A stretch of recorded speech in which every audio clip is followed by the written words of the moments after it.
ಹತ್ತಾರು ವಿಷಯಗಳ ಮೂಲಕ ಹತ್ತಾರು ಆಯಾಮಗಳಲ್ಲಿ ಬೆಳೀತಿರುವಂತಹ ಈ ಚರ್ಚೆಯ ಚೌಕಟ್ಟನ್ನ ನಿರ್ಧರಿಸುವ ಪ್ರಮುಖ ಪ್ರಶ್ನೆಗಳು ನಿಮ್ಮ ಮುಂದೆ. ಓಲೈಕೆಯ ಆರೋಪ ಎದುರಿಸುವ ಮುನ್ನ ತಮ್ಮ ವಿರೋಧಿಗಳ ಸೈದ್ಧಾಂತಿಕ ಬೆನ್ನೆಲುಬನ್ನ ಮುರಿಯೋದೇ ಕಾಂಗ್ರೆಸ್ಸಿನ ತಂತ್ರವ? ಇವತ್ತು ಹಜ್ ಭವನ ಅದಕ್ಕೆ 5 ಕೋಟಿನ 5,000 ಕೋಟಿನ ಯಾರು ಕೇಳಿದ್ರು, ಯಾರು ಕೊಟ್ಟರು, ಕೇಳಲೇ ಇಲ್ವಾ, ಕೊಡಲೇ ಇಲ್ವಾ, ಅದೆಲ್ಲ ಚರ್ಚೆ ಒಂದು ಕಡೆ. ಕಾಂಗ್ರೆಸ್ಸಿನ ಸಚಿವರು, ಸರ್ಕಾರದ ಸಚಿವರು ಅವರು RSSಗೆ ಕೊಟ್ಟಂತ ಭೂಮಿಯ ವಿಷಯವನ್ನ ಉಲ್ಲೇಖ ಮಾಡಿಬಿಡ್ತಾರೆ.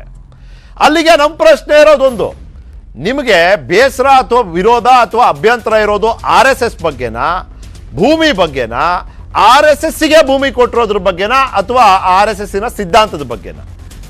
ಇತ್ತೀಚಿನ ಸಚಿವರ ಹೇಳಿಕೆ ನಡೆ ಅಲ್ಪಸಂಖ್ಯಾತ ಮತಗಳನ್ನು ಹಿಡಿದಿಡಲು ಸಹಾಯಕವಾಗಲಿದೆಯಾ? ಈಗ ಒಂದು ರೀತಿಯ ಕ್ರೋಢೀಕರಣ ಆಗೋಯ್ತು. ಈ ಕ್ರೋಢೀಕರಿತ ಮತಗಳನ್ನು ನಾನು ಉಳಿಸ್ಕೋಬೇಕಲ್ಲ, ಹೇಗೆ ಅದನ್ನು ಮಾಡೋದು?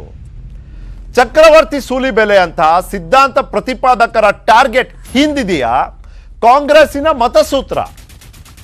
ಯಾರು ಅಥವಾ ನಮ್ಮ ಬೆಂಬಲಿಗರು ಯಾರನ್ನ ವಿರೋಧಿಸ್ತಾರೆ, ಅತಿ ಹೆಚ್ಚಾಗಿ ತೀವ್ರವಾದ ಒಂದು ವಿರೋಧವನ್ನು ವ್ಯಕ್ತಪಡಿಸ್ತಾರೆ, ನಾವು ಒಂದು ಸರ್ಕಾರವಾಗಿ ಅವರನ್ನೇ ಗುರಿಯಾಗಿಸ್ಬಿಟ್ರೆ ಏನಾಗುತ್ತೆ? ಅವರ ವಿರೋಧಿಗಳೆಲ್ಲ ನಮ್ಮ ಜೊತೆ ಬಂದ್ಬಿಡ್ತಾರೆ. ಅದು ಮತಸೂತ್ರ ಆಗ್ಬೋದಾ? ಇನ್ನು ಪದೇ ಪದೇ ಸಿದ್ಧಾಂತಕ್ಕೆ ಸಂಬಂಧಪಟ್ಟಂಥ ವಿಷಯಗಳ ಮೂಲಕ ಮುಂಬರಲಿರುವ ಅಧಿವೇಶನದಲ್ಲಿ ಗ್ಯಾರಂಟಿ ಕಿರಿಕಿರಿ ತಪ್ಪಿಸಿಕೊಳ್ಳುವ ಯತ್ನ ಇದ್ರ ಹಿಂದೆ ಇದೆಯಾ ಅಂತ ನಾವು ಕೇಳ್ತಿದ್ದೀವಿ.